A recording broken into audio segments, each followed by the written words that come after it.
orang tua yang ramah tanpa marah-marah. Masya Allah, iya. Sebetulnya ramah itu apa sih? Itu harus kita tahu dulu ya. Ramah itu apa? Karena kita orang Indonesia ya mau nggak mau kita ambil sumbernya di mana Kamus Besar Bahasa Indonesia ya. Jadi ramah itu adalah baik hati dan menarik budi bahasanya, manis dan lembut tutur kata dan sikapnya, suka bergaul dan menyenangkan dalam pergaulan. Ini kalau arti ramah di Kamus Besar Bahasa Indonesia. Jadi ini kita cek aja dulu nih, ayah bunda, udah baik hati dan menarik nggak budi bahasanya? Manis dan lembut tutur kata dan sikapnya nggak gitu kan? Suka bergaul nggak sama anak-anak dan menyenangkan dalam pergaulan ya, karena sekarang kita konteksnya adalah parenting ya, berarti sama keluarga kan gitu. Jadi kalau sudah alhamdulillah, terima kasih ya. Nah, tapi kita insya Allah hari ini kita tambahkan lagi agar betul-betul kita senantiasanya ramahnya ini betul-betul lillahi ta'ala ya. Nah termasuk tadi tuh kita harus masukkan di dalam otak kita ya pelajaran-pelajaran, prinsip-prinsip yang tentu karena kita ya keluarga muslim ini kita harus masukkan di otak kita nih tentang Al-Quran ya. Baik. Terus kalau bicara otak ini apa sih Bu Aisyah? Ini kan kita ada kaitannya dengan otak ya. Ya jelas karena saya juga modul saya senantiasa berbasicnya otak manusia. Jadi kita lihat lagi ya, ini otak manusia. Otak manusia ini ya ada otak besarnya dan ada otak kecilnya ya. Dan kemudian terbagi dua, ada belahan kanan, ada belahan kiri. Ini saya sering sekali ya. Saya sering sekali kasih lihat ini agar apa? Agar kita ya ingat kalau kita punya otak ya. Nah, di dalamnya ada yang dinamakan sel otak neuron. Jadi di dalam otak ini ada sel otak jumlahnya 100 miliar, satu sel otak kerjanya kayak satu komputer yang tercanggih di zamannya ya ini. Jadi ini ada di dalam sini nih. Bayangkan ini satu komputer loh, kita ada 100 miliar. Allahu Akbar ya. Nah, nanti sel otak ini ada kabelnya ini kan ya. Ini akan saling sambung menyambung, sambil sambung menyambung membentuk memori, membentuk ingatan. Kok bisa dia tersambung? Karena kita menstimulasinya dari mana? Dari apa yang dilihat, apa yang didengar, apa yang diucapkan, apa yang dihidup dan apa yang dirasakan di seluruh tubuh ini. Jadi kalau nanti kita lihat gambarnya seperti ini. Nah, ya apa yang dilihat, didengar, diucapkan, dihidup, dirasa di seluruh tubuh, terjadi sambungan-sambungan yang ada dalam otak. Nah, setiap sambungan ini membentuk ingatan, membentuk memori. Ya. Kalau kita nasihati diri kita, atau kita nasihati anak, atau sambung seperti ini. Ya. Jangankan itu, misalnya saya lihat nih dari tadi, ya Ustadz Riza. Nah, di otak saya Ustadz Riza tersambung. Neuron ya tentang wajahnya Ustadz Riza, kemudian suaranya tadi, ya itu tersambung di otak saya. Sehingga insya Allah suatu saat mungkin ke PHIS Karawang ya, Ustadz Riza di Karawang kah? Itu mungkin dari jauh jarak 5 meter saya udah tahu oh itu Ustadz Riza. Nah kayak gitu. Ya, jadi ini yang apa yang kita stimulasi di dalam indera kita terjadi sambungannya, terjadi ingatan, terjadi memori. Ya. Untuk itu supaya jadi orang tua yang ramah memang harus belajar. Ya. Kenapa Bu Isa kalau belajar nanti otak bagian tempat pembelajaran ini namanya prefrontal cortex tersambung-sambung neuronnya. Memang harus belajar. Supaya ramah ya, itulah kita masukkan di otak kita ya dengan ajaran-ajaran apa? Isi pikiran kita dengan mengaji dan mengkaji tentang apa yang Allah mau. Agar apa? Neuron terkoneksi di otak bagian prefrontal kita ini. Membentuk memori prinsip-prinsip. Ya.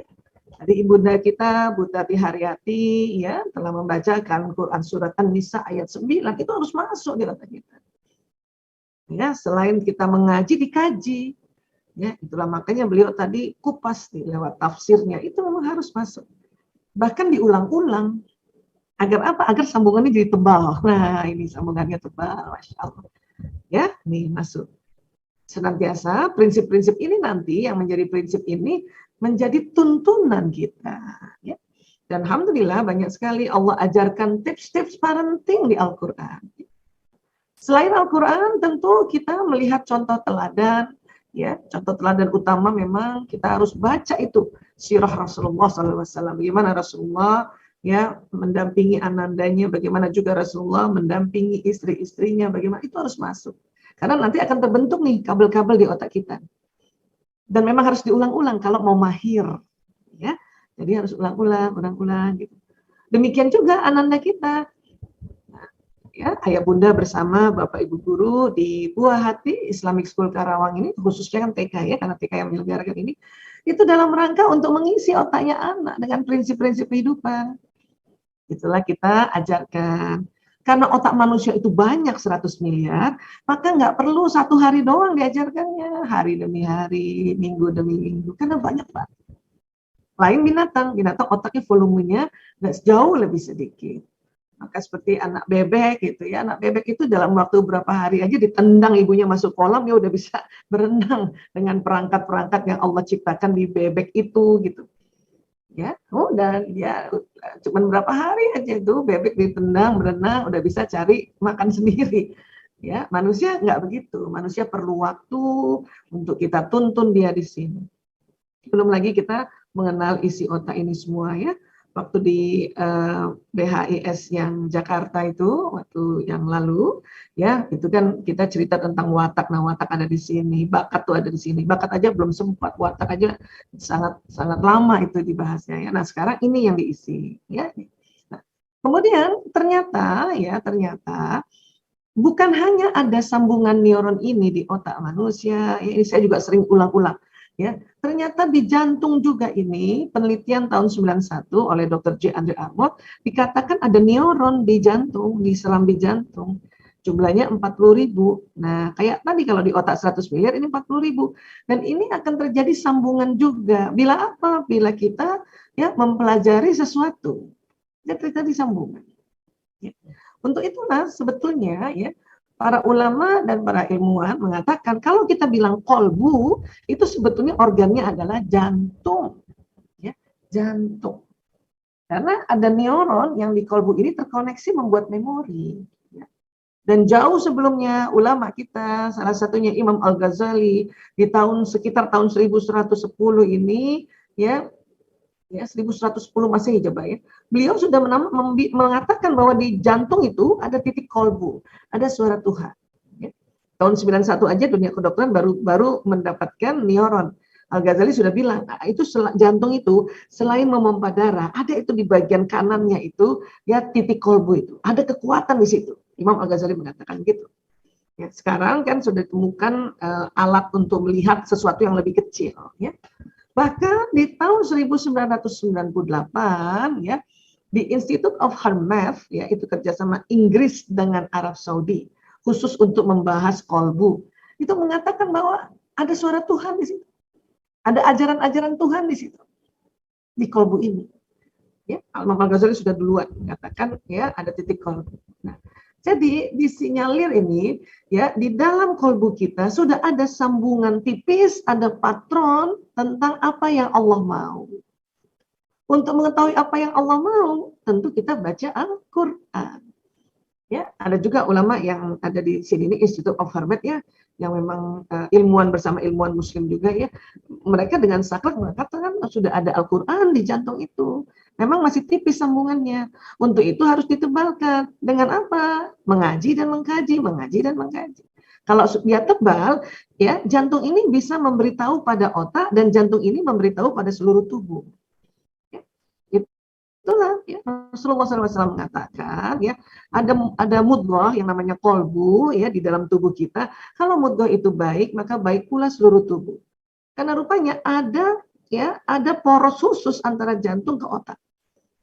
Jadi kalau nyala ini ya sambungan-sambungan neuron yang di jantung kita karena kita mengaji dan mengkaji, maka kolbu ini akan bilang sama otak kita, ya, woi jangan marah gitu.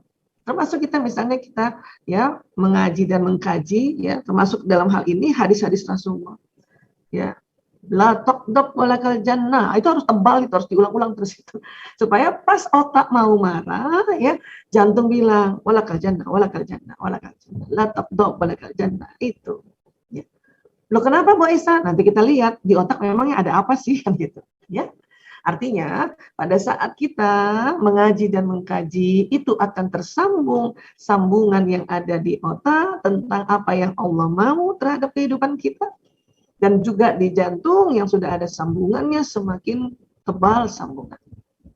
Karena jantung ini akan bicara sama otak, otak perintah ke seluruh tubuh.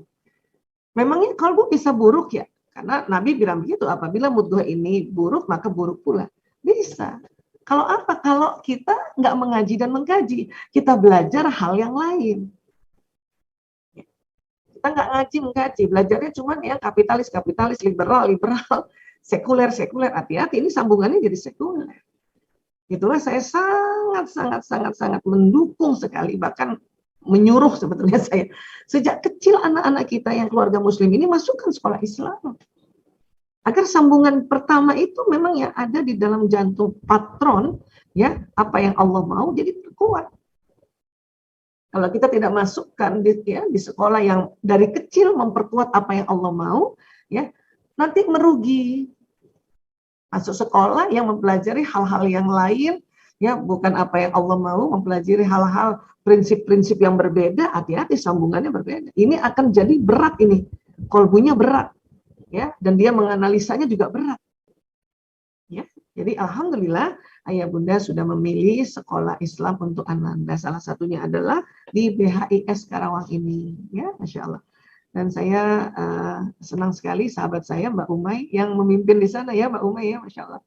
Luar biasa. Nah, selain anak-anak, otak kita juga ini harus mengkaji. Tadi sudah disampaikan, diingatkan An-Nisa ayat 9.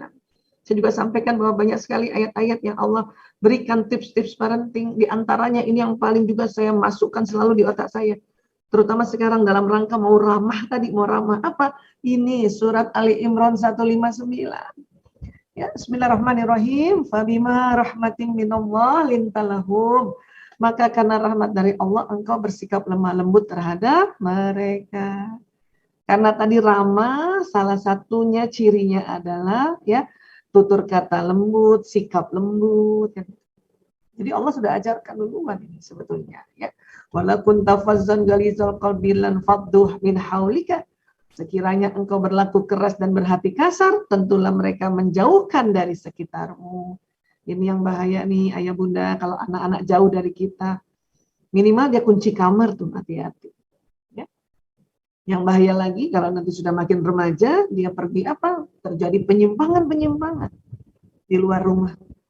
Termasuk penyalahgunaan narkoba, kenal komunitas LGBT, kenal komunitas yang mengarahkan ajaran-ajaran yang tidak benar. Makanya hati-hati. Ya, hati-hati. Tadi juga Bu Tati katakan di surat An-Nisa ayat 9, kita diminta untuk berkata yang benar. Itu semua harus masuk di otak kita. Ya. Bu Aisyah, saya sudah lembut, tapi itu anak intonasi suaranya masih keras, malah dia yang keras, Bu Aisyah. Allah ajarkan kita fa'fu anhum wastaghfir lahum ya, maka maafkanlah mereka dan mohonkan ampun bagi mereka. Jadi maafin, Bu. Ya Allah, saya maafkan anakku, ya Allah. Misalnya anak saya yang lanang sismati, ya Allah. Ampuni dia, ya Allah. Gitu caranya. Wasyawirhum fil amri, ya. Dan bermusyawarah dengan mereka dalam satu urusan. Jadi ya baru ajak musyawarah, baru ajak ya kita ngobrol. Fa'idza azamta fatawakkal 'ala Allah, dan kemudian apabila engkau telah membulatkan tekad, maka bertawakkallah pada Allah. Jadi dalam musyawarah sama anak nih ya, kan kita ada nanti kesepakatan, ya kan? Nah, pada saat kita sepakat, tawakal ya ayah bunda ya. Karena kalau kita nggak tawakal, nanti kita ragu, nanti keraguan membawa lagi kita marah-marah. Apalagi bahayanya kita sering apa? Sering berburuk sangka. Tadi udah musyawarah, dia bilang cuma mau main 1 jam. Lihat nanti itu, kita sering gitu tuh orang tua dalam pikiran kita. Lihat nanti itu. Ya, pasti lebih dari 1 jam. Hati-hati tuh. Itu berarti kita nggak tawakal. Tawakal aja dulu. Kenapa? Karena Allah, innallaha yuhibbul mutawakkilin. Sungguh Allah mencintai orang yang bertawakal. Dan ada sambungan di 160 ini ya. In yansurkumullah fala ghaliba lakum. Ya. Jika Allah menolong kamu, maka tidak ada yang dapat mengalahkanmu gitu. Ya. Wa in yakhdhulkum faman zalladzi yansurukum min ba'dihi.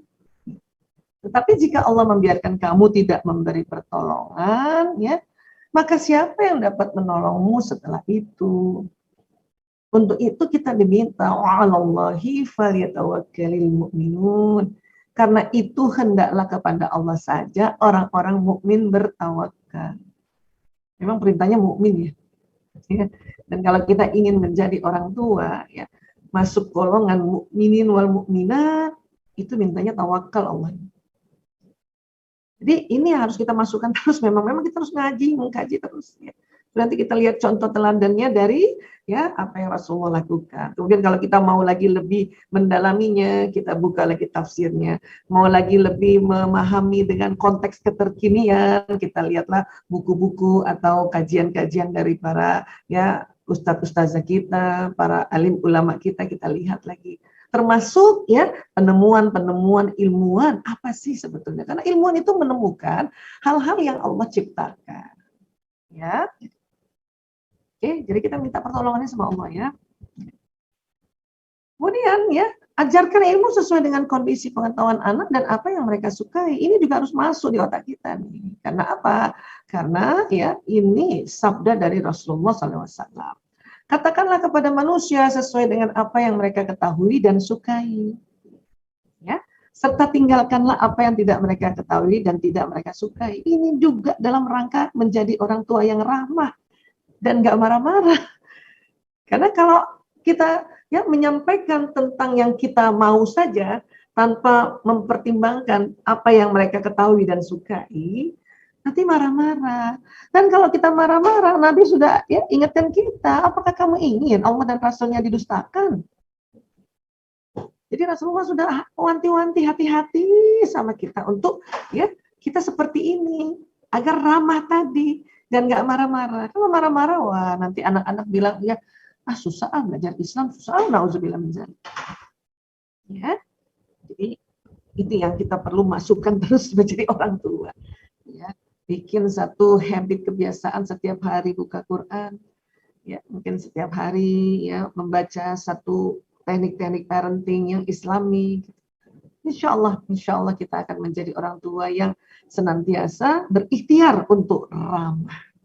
Ya. Wah Isa, saya sudah belajar ikut parenting gitu ya, kok masih aja mau marah kan gitu.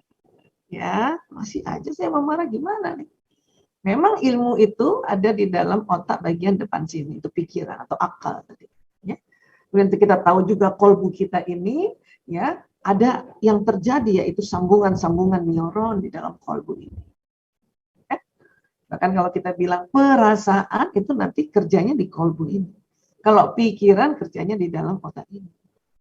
Dan ada satu lagi yang harus kita pelajari yaitu emosi. Ya. Emosi, waduh, memangnya ada di otak kita emosi? Ada. Allah yang berikan emosi ini, otak emosi. Allah yang ciptakan.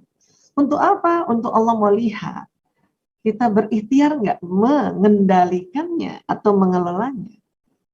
Emosi ini kalau nanti bahasa di konteks Islamnya ini nafs. Nafs. Nah, nafs ini bisa nggak kita kendalikan, bisa kelola. Nah, sewaktu kita mengelolanya itulah Allah perhatikan kita dengan teliti. Ya, ini mengelolanya nih bisa cepat tidak, atau waktu mengelola siapa yang dipanggil, siapa yang diingat. Ya. Kalau orang yang mengelola nafs ini, nah emosi ini yang diingat Allah, oh itulah Allah memberikan pertolongan. Memberikan manfaat, memberikan kebaikan, memberikan benefit, memberikan yang kita sebut pahala. Nah, itu. Jadi inilah yang perlu kita pelajari, yaitu apa? Emosi. Oke, ayah bunda, bapak ibu ulun juga ya, sebagai ayah bunda anaknya yang langsung kan. Jadi kita ulang dikit ya, ngaji, mengaji dan mengkaji. Agar apa? Nyambung di sini. Ya, neuron yang ya apa yang Allah mau yang ada di jantung juga nanti tersambung. Ya, Masya Allah. Berikutnya belajar tentang emosi, mengelola emosi. Emosi apa sih? Nah, Kamus Besar Bahasa Indonesia juga mengatakan luapan perasaan dan pikiran yang berkembang dan surut dalam waktu singkat. Memang pikiran perasaan tadi kita sudah tahu tempatnya, pikiran perasaan ini dipengaruhi oleh emosi. tapi tenang, ya, dia memang berkembang dan bisa surut dalam waktu singkat, asal tahu caranya, ya. Atau diartikan keadaan yang reaksi psikologis dan fisiologis, seperti kegembiraan, kesedihan, keharuan, kecintaan, ada semua tuh nanti di emosi itu. Ya, atau diartikan keberanian yang bersifat subjektif. Jadi memang emosi ini sifatnya subjektif karena masing-masing orang punya otak emosi. Bahkan sekarang diingatkan kembali bahwa selain kecerdasan intelektual anak-anak punya, ya termasuk kita, ya ini digadang-gadang untuk terus punya kecerdasan emosional, ya atau emotional intelligence, ya, emotional quotient. Emotional intelligence ini adalah kemampuan seseorang dalam menggunakan dan memahami emosi, baik emosi diri sendiri dan orang lain. Gunanya apa? Tujuannya meningkatkan kesehatan fisik dan mental, serta mengharmoniskan hubungan komunikasi. Karena kita mau ramah kan berarti kan komunikasinya harmonis. Bukan sama ya, bukan sama. Bapak ngomong sama ibu ngomong itu beda. Udah beda gayanya, beda intonasinya, ya beda caranya. Jadi goalnya harmonisasi, harmonis. Nada-nada kan itu beda-beda, tapi kalau dirangkai itu enak dengarnya. Gitu. Ya, jadi ini mengapa kita perlu belajar emosi. Nah, memang ya emosi ini, ya emosi, ya adalah bagian diri dalam kehidupan manusia, itu ciptaan Allah. Tetapi menjadi terlalu emosional dan tidak rasional itu yang keliru. Inilah mengapa kita perlu mengelolanya, memanagenya. Nafsu itu ada memang di otak. Rasulullah SAW mengatakan bahwa jihad sesungguhnya adalah mengelola nafsu masing-masing ini. Karena memang dia bersifat subjektif juga, bersifat perorangan, karena di setiap otak itu ada. Untuk itulah kita harus kenali emosi diri sendiri, emosi pasangan, emosinya anak-anak. Anak satu dengan anak dua aja, ya memang sama ada emosinya. Tapi itu tadi ada kaitan emosi ini juga dengan watak. Maka watak yang berkaitan dengan emosi ini disebutnya temperamen. Kan? Jadi kita belajar. Pertama kita pelajari adalah di mana letak emosi itu. Ya, ini dia, di tengah otak. Bahkan ya ahli-ahli otak mengatakan inti otak manusia adalah otak emosi. Nah, ya. Bukan hanya manusia, Allah ciptakan otak emosi ini, hewan mamalia juga. Ada yang tanya sama saya, kenapa Allah buat otak emosi? Kalau memang kita harusnya ya berada senantiasa di nafsu yang baik, mutmainnah. Kenapa harus ada lawamah dan ada amarah di sini? Justru itu kita ini manusia ya agar hidupnya dinamis. Dan yang Allah mau adalah waktu mengelola emosi ini apa yang kita ucapkan dan siapa yang diingat. Gitu. Karena itu yang menjadi catatan amalan kita nanti. Dan Allah senantiasa juga ingatkan hati-hati di otak manusia atau di diri manusia ada sifat hewan. Ya, untuk itu jangan sampai kita derajatnya di bawah hewan ini. Berbagai cara yang diajarkan oleh Islam tentang akikah, tentang kurban. Akikah dan kurban itu ya yang kita potong adalah hewan mamalia, kambing, sapi. Karena itu perlambangan untuk menebus.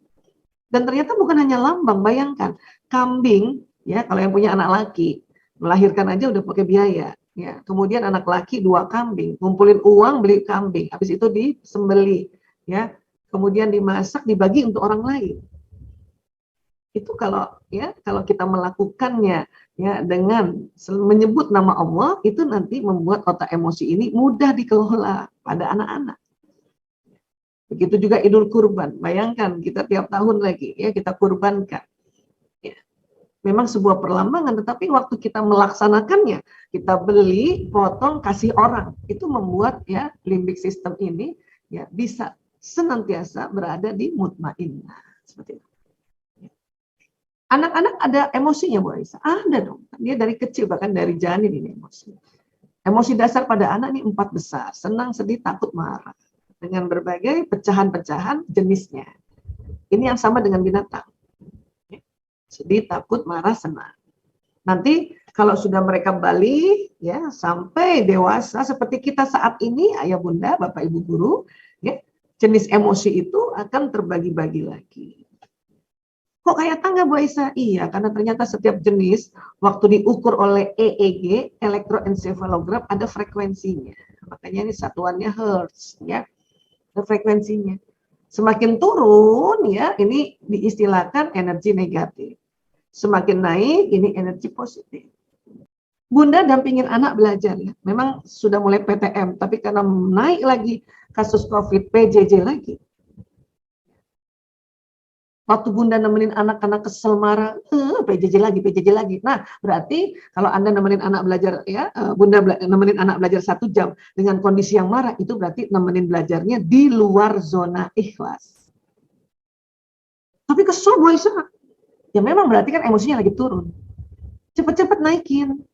Kalau bisa lagi dimarah ini paling lama 3 menit aja Bun, bisa Bun 3 menit aja.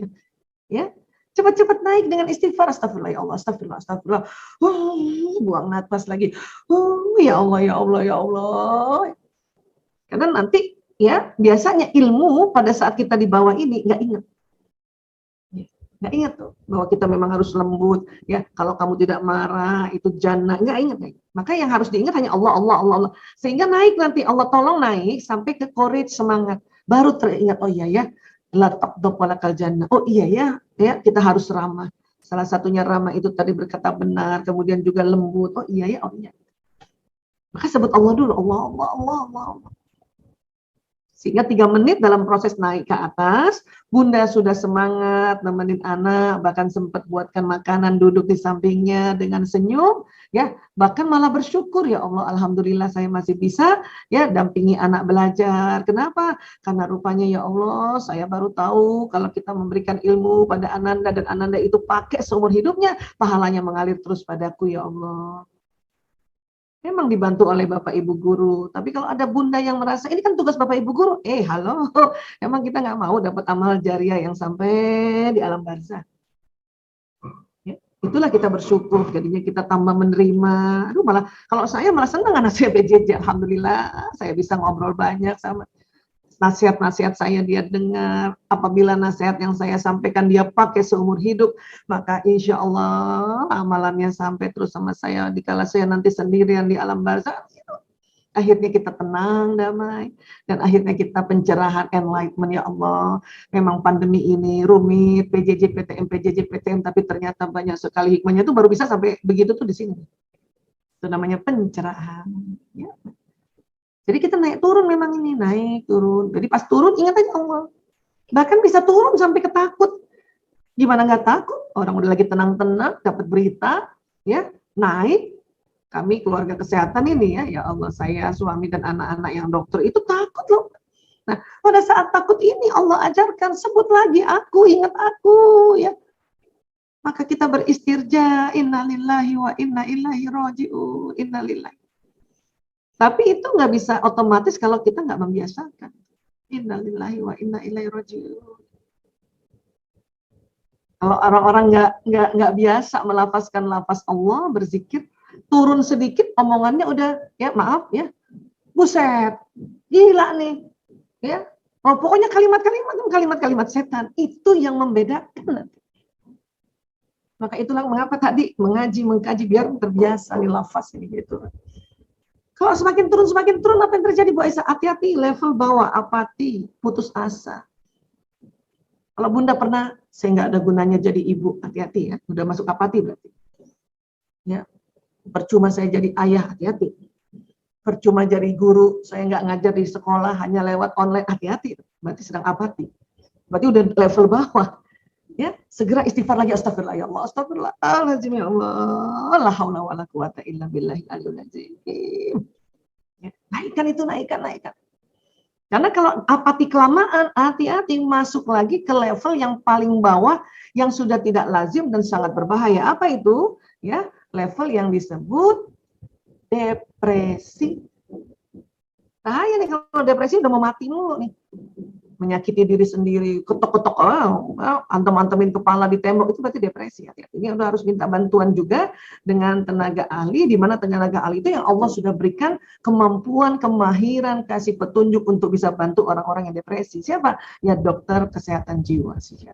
Coba ya ayah bunda atau bapak ibu guru pernah rasa nggak lagi kesel, ya lagi kesel, badan kita nggak disuruh tarik nafas, gitu. Ada istilahnya menghela nafas. Nah, itu. Karena itu juga perintah Allah badan ini nih. Namun dengan kita tahu bahwa memperbanyak istighfar, ya siapa saja rutin baca istighfar maka Allah akan memberikan solusi atas setiap kesulitan, Allah memberikan penyelesaian bagi setiap permasalahan, dan Allah memberi rezeki dari jalan tak terduga. Ini salah satu saja ya keutamaan istighfar nih. Ini aja udah dahsyat banget. Banyak lagi nih. Kalau bahas tentang istighfar mungkin kita bahas yang di Al-Quran dan di hadis-hadis ya Rasulullah yang lainnya. Dahsyat. Kita ambil satu karena nanti ada ya, penjelasan lain-lainnya agar cukup waktunya. Ya. Rezeki nih. Sekarang kan kita merasa rezeki terhambat ya, terutama rezeki kesehatan ya. Udah perbanyak istighfar aja. Jalan udah pakai masker, ya kita masih agak-agak takut gitu ya. Istighfar aja terus astagfirullah ya, supaya nggak paranoid. Supaya nggak ketakutan naik istighfar astagfirullah ya Allah, astagfirullah ya Allah. Zikir yang lain, tentu jelas. Tapi kita perbanyak istighfar ini karena ya supaya lidah ini otomatis. Rezeki ilmu juga anak-anak ya, ayah bunda yang masih berpikir bahwa aduh nih gara-gara nggak sekolah nih. Udah istighfar aja, astagfirullahaladzim. Karena yang memberi ilmu Allah. Bapak ibu guru memberikan informasi. Allah yang memberi ilmu. Karena Allah alimul ghaib wasyahad.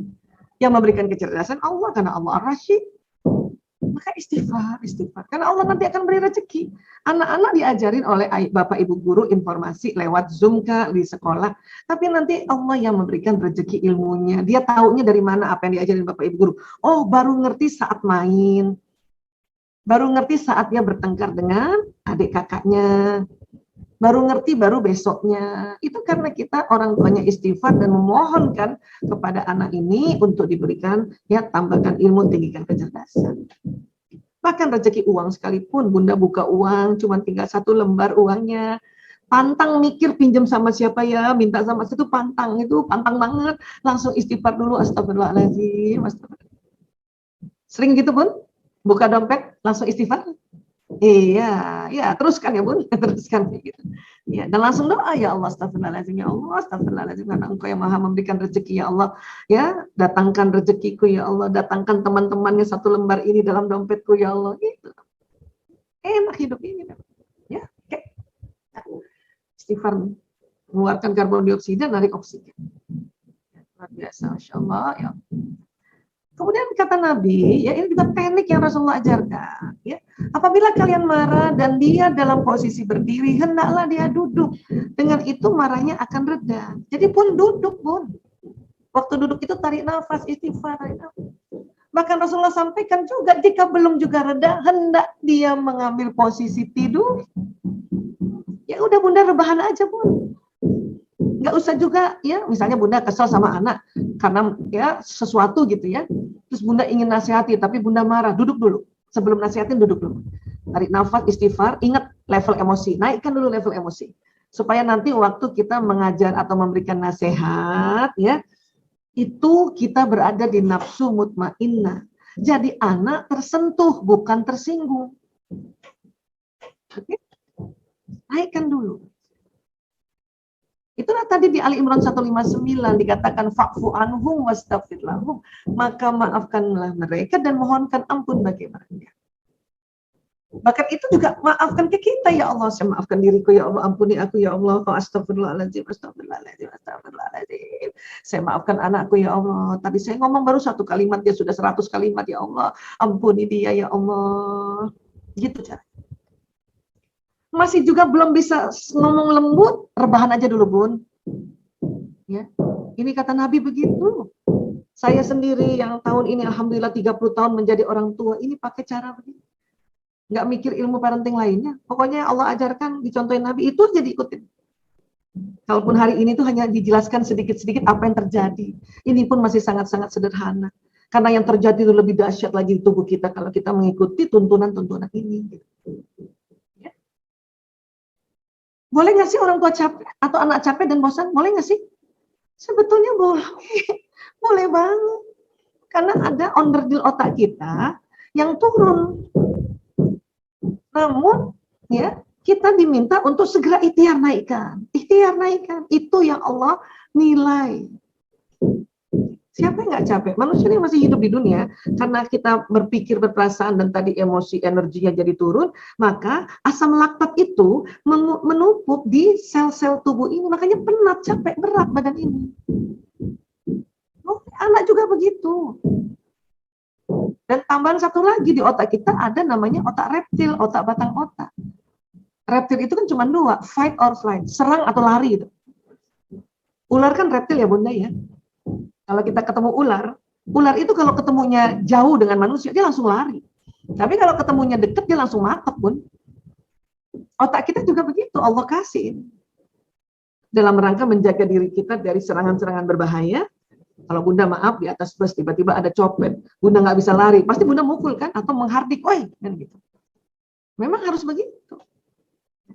Namun dalam kehidupan sehari-hari, apalagi lagi pandemi kayak gini ya Bun, otak ini ya sering juga tegang di dalam rumah, walaupun nggak ada copet, walaupun nggak ada anjing atau harimau yang kejar kita, walaupun tidak ada gempa bumi, ini tegang. Nah, kalau tegang inilah ciri-cirinya itu tadi bosan, ngambek, tegang. Ini berarti tegang, termasuk anak-anak. Jadi kalau anak-anak bilang, Bunda, aku capek dan bosan, itu berarti batang otaknya tegang. Tenang dulu ayah bunda. Karena rupanya untuk anak-anak, karena dia belum mahir merilekskan batang otak dengan istighfar, dengan menyebut Allah, maka dengan dia ngomong, aku capek, bosan, itu keluar karbon dioksida dari mulutnya kan, supaya rileks. Nggak usah juga kita langsung panik. Kenapa capek dan bosan? Siapa yang ngajarin? Gurunya siapa yang ngajarin? Sini Bunda telepon guru. Nggak usah juga, nanti anak malah marah. Bunda kenapa diteleponin guru aku? Aku kan takut jadi ditandain kan gitu. Jadi nggak usah melapor-lapor, udah. Yang anak mau adalah orang tua memahami kalau dia capek dan bosan. Dia ngomong gitu aja, sudah oke banget, relax. Ya, jadi suatu saat anak merasa, Bunda aku bosan, Bunda aku capek, Bunda aku nggak ngerti, Bunda aku kesel, Bunda aku lapar. Apalagi anak laki, Bun. Kalau anak laki lapar, kasih makan dulu ya. Kasih makan dulu. Nanti kalau mau tahu kenapa begitu, itu ada kajiannya tersendiri, itu otak laki-laki kenapa cepat lapar. Kasih makan aja dulu. Karena kalau anak laki-laki sudah bilang, aku lapar, itu berarti sudah lama nahannya. Minimal udah setengah jam. Perempuan tahan lapar. Maka Bunda suka bilang, tanggung, dua nomor lagi nak, tugasnya 2 nomor, tanggung nak, tanggung. Buat anak laki nggak ada tanggung. Kalau dia lapar, Bunda nggak cepat kasih lapar, itulah makanya dia ngamuk. Ya, dan ini Bunda dengerin aja. Atau Bunda memvalidasi, iya nak, Bunda ngerti nak, Bunda juga capek, Bunda juga bosan nak. Iya nak, kan gitu. Kan enak sekarang ya. Supaya apa? Supaya anak-anak kita ya, ini benar-benar ya tahu, merasa aman dan nyaman tinggal sama bundanya ya. Untuk itu, membangun kecerdasan emosi anak apa? Jadilah teladan ahli mengelola emosi. Ya. Ini Ustaz Riza saya simpulkan dulu, baru kita buka tanya jawabnya. Jadilah teladan ahli mengelola emosi.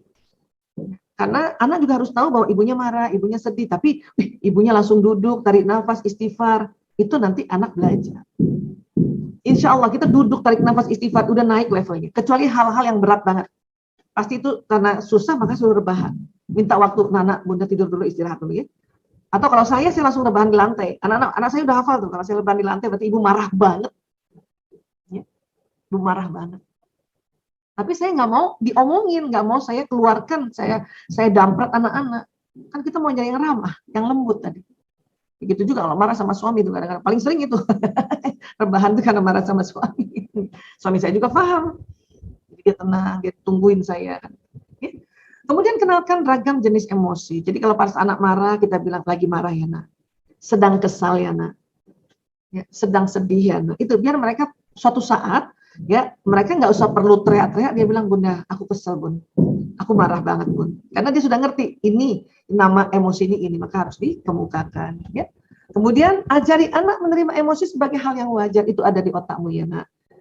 Kalau sedang turun, naikkan ke atas, ingat Allah. Karena kalau tidak, setan itu sifat dari emosi negatif yang bentuk setan itu, karena setan itu adalah sebuah sifat, dia nanti ya mengekang kamu nak. Jadi kan semuanya ini berkaitan, nggak mungkin pisah-pisah ilmu dengan Islam itu, nggak mungkin pisah. Ya. Dan saling belajar menceritakan emosi. Ibu, aku kesel. Kenapa, Nak? Ya tiba-tiba nih COVID naik lagi. Iya, nah ibu juga sebetulnya kesel, bahkan takut. Gitu. Ngobrol aja. Karena dua-duanya sama-sama harus rilekskan batang otak dan otak Mama Lia. Oke? Nah inilah cara yang saya bisa sampaikan. Lebih kurangnya mohon maaf. Kita perdalam, masih ada waktu juga untuk kita sharing-sharing atau ngobrol-ngobrol ya. Baik, saya kembalikan. Mohon maaf lahir batin. Wabillahi taufiq wal hidayah. Wallahu a'lam bishawab. Assalamualaikum warahmatullahi wabarakatuh.